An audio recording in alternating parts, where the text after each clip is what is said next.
Antonio. Gracias.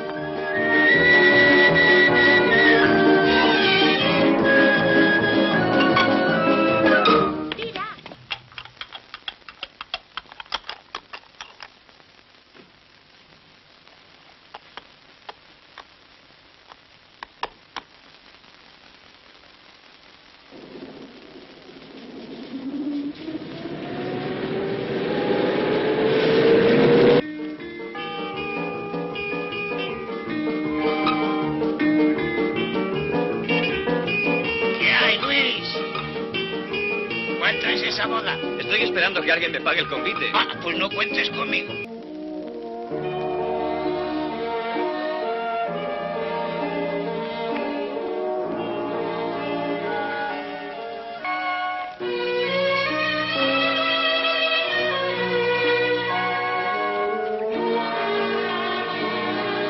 Luis.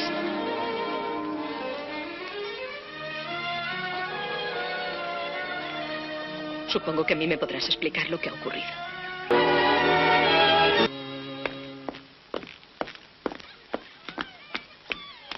Rocío. Ya nos dijimos adiós, ¿no?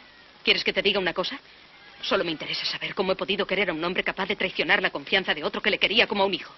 Rocío, ¿te llevo a alguna parte? No, voy muy cerca. No vale la pena.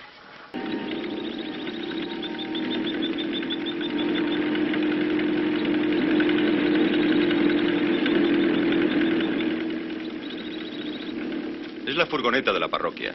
¿Viste quién la conducía? No, no me he fijado.